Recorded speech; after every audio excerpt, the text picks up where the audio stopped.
آخری 10 دن میں لیلۃ القدر رکھی ہے، اعتکاف رکھا ہے۔ پہلی امتوں کے لیے یہ نہیں تھا کہ پچھلے سارے گناہ معاف ہو جائیں، یہ ہمارے لیے کہ ہمارے پچھلے سارے گناہ معاف ہو جاتے۔ اللہ تعالیٰ کا عرش پہلے آسمان پہ آ جاتا ہے، جنت کے دروازے کھل جاتے ہیں، جہنم کے بند ہو جاتے ہیں، شیطان قید ہو جاتے ہیں، اور سمندر کی مچھلیاں اور زمین کی چونٹیاں تک روزہ رکھنے والوں کے لیے دعا کرتی ہیں۔ اور اللہ تعالیٰ جنت کو روزانہ کہتا ہے ان قریب میرے نیک بندے بندیاں آنے والے ہیں، تو ان کے لیے میک اپ کر لے، تو ان کے لیے تیار ہو جائے۔ یہ اللہ تعالیٰ کی رحمت کو لینے کا سیزن ہے۔ پہلی امتوں کو اعتکاف نہیں ملا تھا، ہمیں اعتکاف ملا ہے کہ 10 دن اللہ دے بوئے تے پہ جاؤ، یا اللہ تیرے کو معافی کروا کے ہی اٹھنا ہے، ہمیں اٹھنا ہی کوئی نہیں۔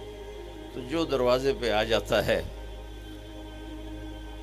آدمی اسے معاف کر ہی دیتا ہے۔ کوئی بہت ہی سخت دل والا ہو تو معاف نہ کرے، ورنہ بڑے سے بڑے غصے والے بھی کہتا اچھا جی جاؤ معاف کیتا۔ اس میں ایک لیلۃ القدر ہے، وہ بعد میں بات کرتا ہوں۔ پھر اللہ تعالیٰ نے اس میں غریب آدمی کی کہ روزے اچھے گزر جائیں، عید اچھی گزر جائے، اس کے لیے اللہ تعالیٰ نے صدقہ فطر رکھا ہے۔ ہم اسے عید کے ساتھ جوڑ دیتے، پہلی رمضان سے دینا چاہیے تاکہ غریب اپنا کوئی روزہ تو رکھ سکے۔ پہلی رمضان سے 29 رمضان تک جب مرضی دے دیں، اور اگر وہ فطرانہ ادا نہیں کرتا تو اس کے روزے اس کے سر کے اوپر سے بھی نہیں جاتے، وہیں کھڑے رہتے ہیں۔ اور عام طور پر یہاں اخبار میں ٹی وی پر گندم کے لحاظ سے آتا ہے 2 سیر کڑک دے دو، وہ تھوڑے سے پیسے ہیں، 100-200 روپے ہے۔ میں آپ کو آپ سب مالدار لوگ بیٹھے ہیں، میں آپ کو اپنے نبی کا صدقہ فطر بتاتا ہوں کہ آپ کیا دیتے تھے۔ آپ کشمش دیتے تھے، کھجور دیتے تھے، جو بھی دیے ہیں۔ تو کشمش 3 کلو، بازار میں 3.5 کلو، بازار میں جا کے پوچھیں جو سب سے اچھی کشمش ہو، یا پھر درمیانی، گھٹیا نہیں درمیانی اور سب سے اچھی، پتہ کرے وہ کتنی ہے، 1000 روپے کلو ہے، 1500 روپے کلو ہے۔ آپ کے گھر کے 4 افراد ہیں تو ایک گھر سے 6000 روپیہ غریب کو جائے گا۔ آج تو 6000 میں ایک ہفتہ نہیں گزرتا۔ تو اب سب سے عرض کرتا ہوں، ویسے بھی خیرات کریں، افطاریاں کروائیں، اور صدقہ فطر کشمش کے حساب سے دیں۔ یہ آپ سب بھائی بہنوں کی خدمت میں گزارش ہے۔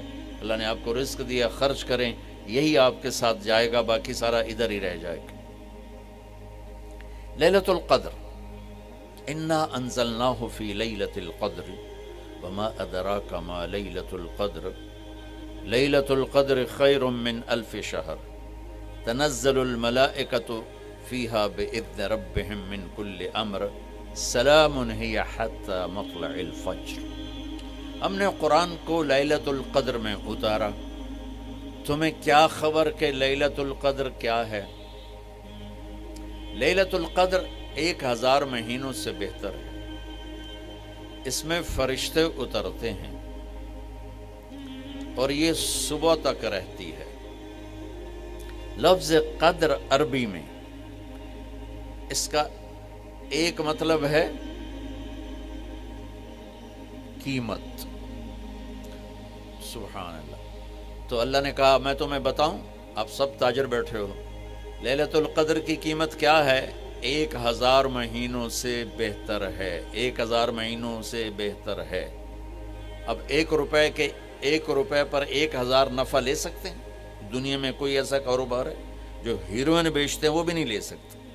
اور میرا اللہ کہہ رہا ہے 1 رات 1000 مہینے، یعنی کوئی 82-83 سال۔ یہ تو آ گیا پہلا قدر۔ دوسرا اس کا مطلب ہے تنگ پڑ جانا، تنگ پڑ وقت فقدر علیہ رزقہ۔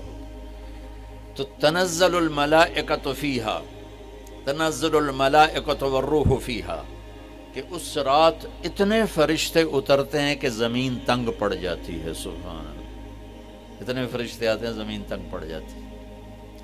تیسرا مطلب ہے قدر، مقدار کو، تو اللہ تعالیٰ نے اس کا آخری مطلب بھی بتایا، سلام ہی حتی مطلع الفجر، کہ یہ فجر کی نماز تک، فجر کی اذان تک یہ رہتی ہے۔ 3 مطلب ہیں قدر کے، تینوں اللہ نے قرآن میں کور کیے۔ قیمت کیا ہے؟ 1000 مہینوں سے بہتر۔ تنگی کیا ہے؟ فرشتوں سے زمین بھر جاتی ہے۔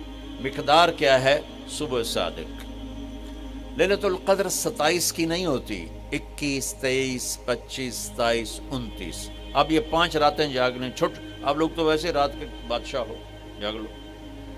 تو لیلۃ القدر مسجد میں نہ گزارو، گھر میں گزارو۔ یہ مسجدوں میں اشتہار لگ جاتے ہیں، فلاں کے ساتھ شب قدر گزاریں، فلاں حضرت کے ساتھ شب قدر گزاریں، پھر ادھر کوئی صلاۃ تسبیح پڑھ رہا ہے باجماعت، عورتیں صلاۃ تسبیح کی جماعت کرا رہی ہیں، اور پتہ نہیں اور کتنی عجیب و غریب قسم کی عبادات شروع ہو جاتی۔ یہ نفلی عبادت ہے، میرے نبی گھر میں پڑھتے تھے۔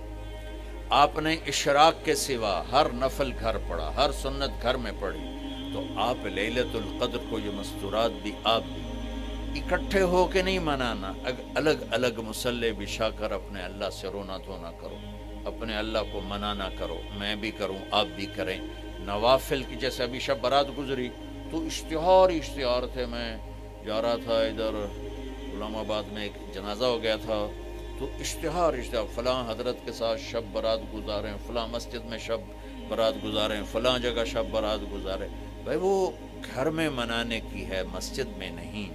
میرے نبی نے نفلوں کو تنہائی میں ادا کیا، فرض کو مجمع میں ادا کیا۔ لیلۃ القدر میں جاگنا نفل ہے، اور پھر جب کٹھے ہو جائیں گے لوگ اور عورتیں تو پھر ساتھ غیبت بھی چلے گی، اور ایک غیبت کا بول ساری رات کو اڑا کے رکھ دے گا۔ مردوں یا عورت کٹھے ہو جائیں، غیبت سے تو بچتے نہیں، نہ ہی رک سکتے ہیں۔ سندھ سے ہم بائی روڈ آ رہے تھے، کراچی سے بائی روڈ جماعت تھی، تو وہ راستے میں بڑی غیبت کریں، نوجوان تھے سارے نئے نئے، میں چپ کر کے سنتا رہا۔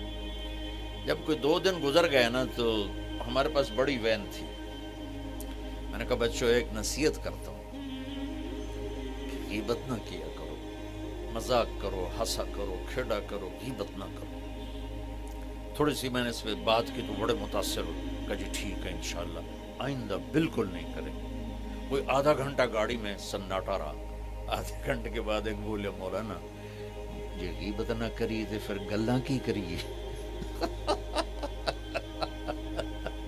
یہ میرا کلچر ہے، لہٰذا عورتیں عبادت کے لیے بھی اکٹھی ہوں گی تو غیبت شروع ہوگی، مرد مسجد میں اکٹھے ہوں گے وقت ضائع ہوگا، غیبت شروع ہوگی۔ میرے بھائی بہنوں، ہر نفل کو گھر میں گزار، اپنے گھر کو بابرکت بناؤ، اپنے گھروں میں نفل پڑھو، تلاوت کرو، ذکر کرو۔ صرف اشراق کے نفل میرے نبی مسجد میں پڑھتے تھے 2 رکعت، باقی ہر نفل آپ نے مسجد میں ادا کی۔ تو یہ چند چیزیں رمضان کے متعلق میں نے عرض کی ہیں۔ اب ایک بڑی اہم بات میں آپ کے سامنے عرض کرنا چاہتا ہوں، رمضان کی دولت کس سے ملے گی، رمضان کی برکات کس سے ملیں گی، اور کون محروم ہو جائے گا؟ آپ نے فرمایا 4 آدمی ایسے ہیں جن کی رمضان اور شب قدر میں بھی بخشش نہیں ہوتی، بس اس سے ہم اپنے آپ کو بچا لیں۔ کون ہے یا رسول اللہ؟ آپ نے کہا مدمن خمر، شراب کا عادی، کبھی کوئی پی لے توبہ کر لے، میں اس کی اجازت نہیں دے رہا ہوں، مدمن کا لفظ ہے جو روزانہ شراب پیتا ہے، اس کی رمضان میں بخشش نہیں۔